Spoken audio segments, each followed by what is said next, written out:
I would like to speak to us on a question, which is basically my topic. Why the cross? Before that, let me read from 1 Corinthians. 1 Corinthians chapter 1, verse 18 to verse 25. 1 Corinthians 1, 18 to 25. Reading from the NIV. For the message of the cross is foolishness to those who are perishing. But to us who are being saved, it is the power of God. For it is written, I'll destroy the wisdom of the wise, and the intelligence of the intelligent I will frustrate. Where is the wise man? Where is the scholar? Where is the philosopher of this age? Has not God made foolish the wisdom of the world? For since in the wisdom of God, the world through its wisdom did not know him, God was pleased through the foolishness of what was preached to save us, to save those who believe. Jews demand miraculous signs, and Greeks look for wisdom, but we preach Christ crucified, stumbling block to Jews and foolishness to Gentiles. But to those whom God has called, both Jews and Greek, Christ, the power of God and the wisdom of God. For the foolishness of God is wiser than man's wisdom, and the weakness of God is stronger than man's strength. So let me come back to the question that I asked. Why the cross? And the cross, that symbol cross, has been used in various ways, hasn't it? The Red Cross uses it. Hospitals use it. Of course, we see it in the church. Some people have used it with additions, giving it all kinds of meaning. But we will come specifically to the cross of Christ. Let me make this point quite clear as we begin. God always wants to bless his people. And God's blessing ultimately comes to his people through weakness and through ways that would normally be seen, humanly speaking, as irrational. The Christian symbol of the cross, points to this very statement. Because the cross of Christ does not only show us how God brings us into his blessing, it shows us also how God keeps his people in that blessing. Now, someone of Paul's day, a Jew, for example, of Paul's day might say this. Yes, I agree that God wants to bless his people. But to associate the fact that God blesses his people through weakness is to attribute weakness with God, which is offensive to such a person. A Greek might say, well, tell me this, is this logical? That you claim this God created the entire world, and yet in blessing his people, ultimately he does that through weakness, through the cross. This is illogical at best and foolish, at least to them, at worst. And Paul knew this argument. He knew this. So he says in 1 Corinthians 1:18, for the message of the cross is foolishness to those who are perishing. But to us who are being saved, it is the power of God. The message of the cross is what? It is not wisdom, humanly speaking. It is foolishness to those who are spiritually blind. Those whose eyes God hasn't as yet, if you like, opened. Those who are perishing. And what Paul is doing here is this. He is bringing face to face the wisdom of God, the very nature of God, and how God deals and blesses his people and executes his agenda in the world, face to face with what we will call human wisdom and human strength. And let me put it this way, he puts them in conversation with one another. The human wisdom is this. For example, if you want to be great, what do? You hang out with the people who are great. You do not hang out with the weak. You hang out with the door openers, the people who can actually propel you forward by opening doors for you. If you want to go higher, you climb the ladder. You do not go down. You do not mingle with the weaklings. If you want to be seen as great, you don't go down to the level of those who you are higher than. You aspire to reach the level of someone higher than you. You don't. That is the wisdom of the world. That is logical, isn't it? I want to go higher, and therefore I do all that I can to climb higher. If you want to show your strength, well, you widen the gap between those who are weak and you who are powerful. And then God turns that upside down. He turns the whole thing upside down. And in demonstrating his power and wisdom to the world so that he might bless the world and call out his people, what he does is this, in turning the whole thing upside down. In Jesus Christ, God comes to the level of the lowest, to be with the weak, to take on their weakness so that he might save the weak. This is not in accordance with worldly philosophy. God, who is great, wanting to show his power and wisdom, comes to the lowest, lowers himself, identifies with the weak so that he will save the weak. So all the human ideas and wisdom and learning and teaching, a way to be great and happy and successful and content, that is not shaped by this wisdom and power of God. That is the cross. It's indeed foolishness and empty of power before God. Let me read again to you verse 19 to 21. Verse 19, he says, "For it is written, I will destroy the wisdom of the wise, the intelligence of the intelligent I will frustrate. Where is a wise man? Where is a scholar? Where is a philosopher of this age? Has not God made foolish the wisdom of the world? For since in the wisdom of God, the world through its wisdom did not know him, God was pleased through the foolishness of what was preached to save those who believe." Now, he's not saying that there is something wrong with being a scholar, there is something wrong with being a philosopher, there is something wrong with being wise. That is not what he's going against. What he's going against is the wisdom and the scholarly work and the philosophy that says that this work of God, this way by which, through which God has demonstrated his power and his wisdom to the world in order to save his people, is illogical, is foolish. We cannot believe it.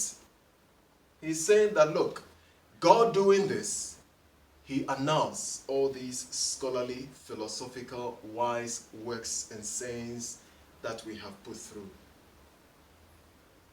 So all these wisdoms and ideas and power of human beings put together, if it is not flowing out of the wisdom of God and the power of God, which is the cross of Christ, amounts to nothing.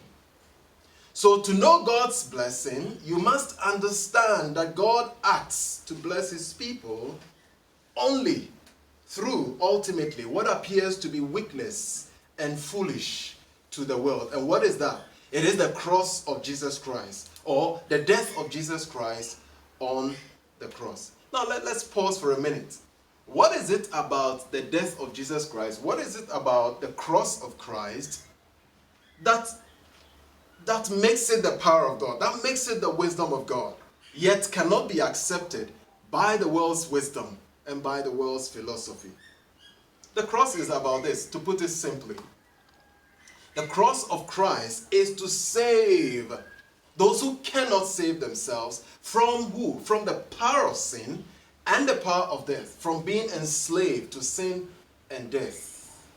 It is to save them that God makes him who knew no sin to be sin for us, so that we might become the righteousness of God in him. We deserve, humanity, all of us by nature, we deserve rejection because of sin. We deserve death. And then in God's wisdom, in God's power, in Jesus Christ, he comes and then he takes the place of those who are rejected by nature, enemies of God, so that he might be rejected, he might face the holy wrath of God. And then these people will become accepted by the Holy God. The display of the power of God. This is the wisdom of God. This is the power of God. This is God displaying his love to us. But we are offended by it, aren't we? We are offended by the cross, by the message of the cross of Christ, because it is not in line with the way human beings, with the way the world works. How do you save a people? By becoming weak, like one of them. You've got to be strong to save the weak, isn't it? And God says, yes, in the cross of Christ, I am strong. And that is how I'm able to save, through this cross. The cross and the wisdom of it and the power of it is basically not in line with our quest, our understanding of what it means to obtain power, what it means to be accepted, what it means to be great, what it means to gain recognition and fame.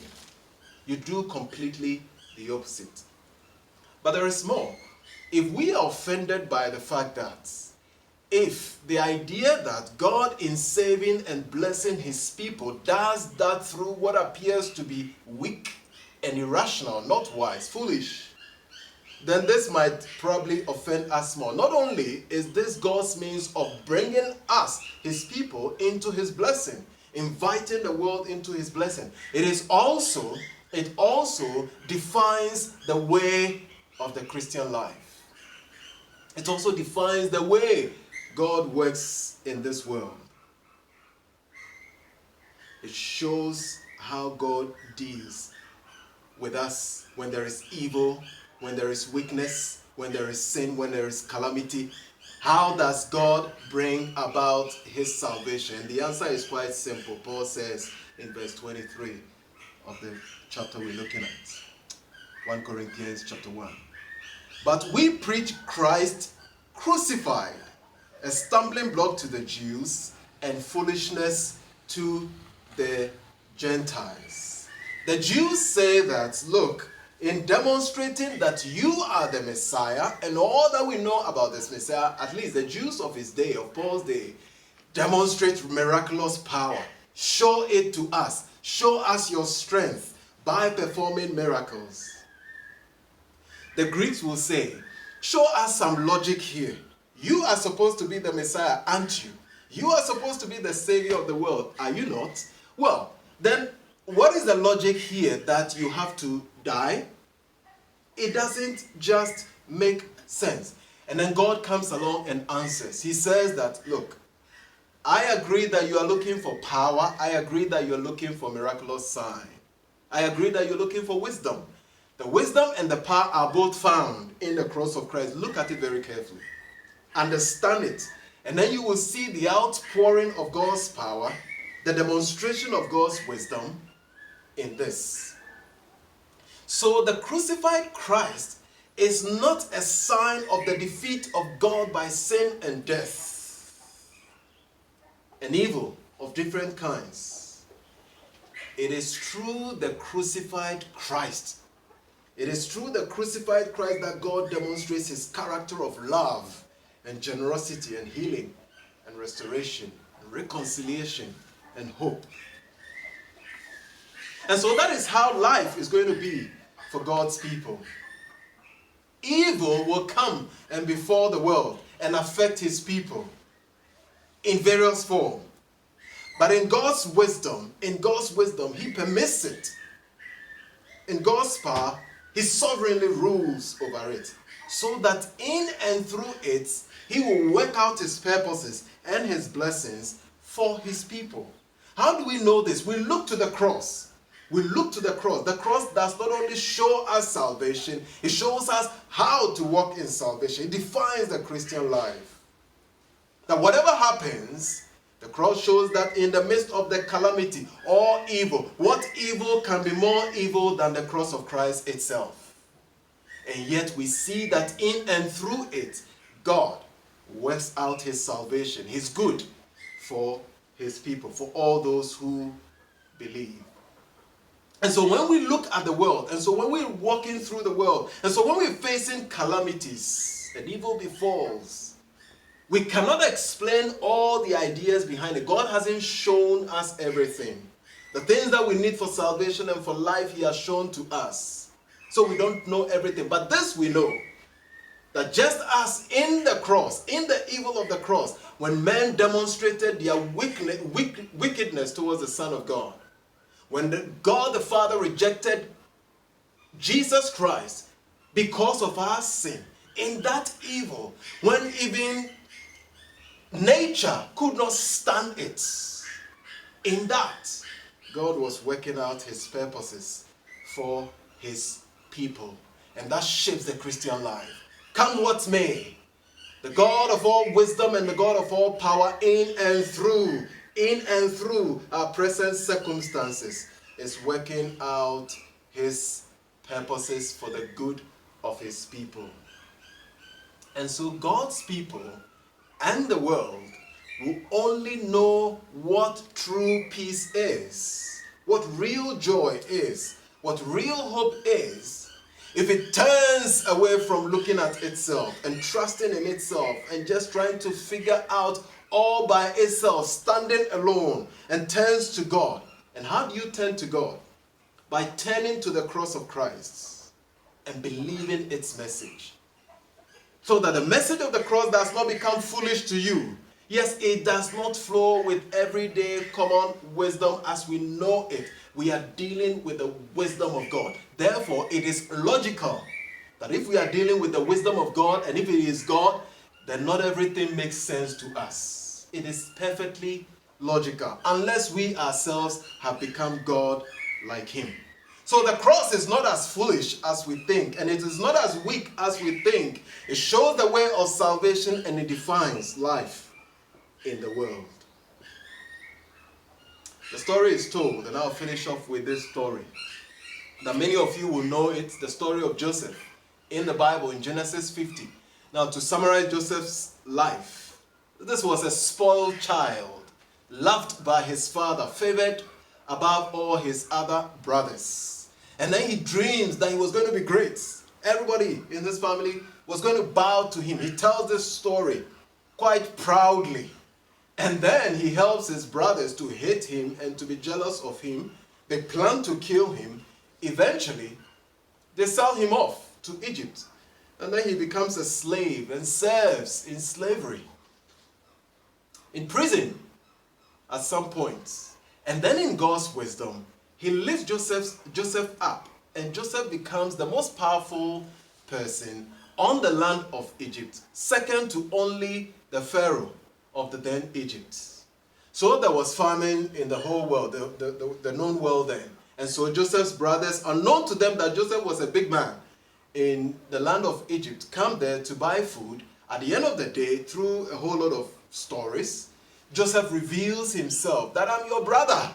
And they are afraid he was going to take revenge. And so Joseph gives a theological explanation to all that had happened.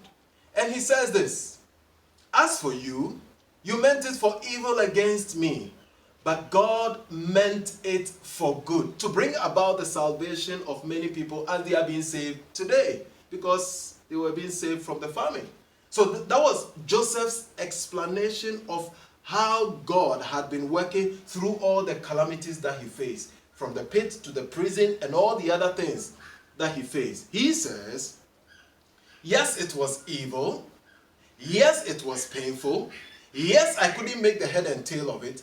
But as I look back, I have seen the power and the wisdom of God in working through all these things, not only to transform the proud Joseph and to lift him up, but also to save a lot of people. Joseph's story actually is the message of the cross. That in and through this seemingly weakness and foolishness and reduction and lowness, and it doesn't make sense in this world, it is in that very event 2,000 years ago when Christ carried his cross onto Calvary and was crucified and rejected. It is in that event that God, the God of the universe, shows his power and salvation. So whatever may be happening now in our world, One cannot give a thorough explanation as to every detail as to why God. But what the Word of God reveals to us through the message of the cross is this. Whatever happens, whatever the evil, whatever the extent, not only has God the power to reverse it, yeah, we're sure of that, but why has He allowed it? Well, we don't know all the explanation. But whatever happens in and through it, His wisdom, His power to save and to bless His people, ultimately in the Lord Jesus Christ, will be revealed. The Lord bless you and keep you and make His face to shine upon you. Amen.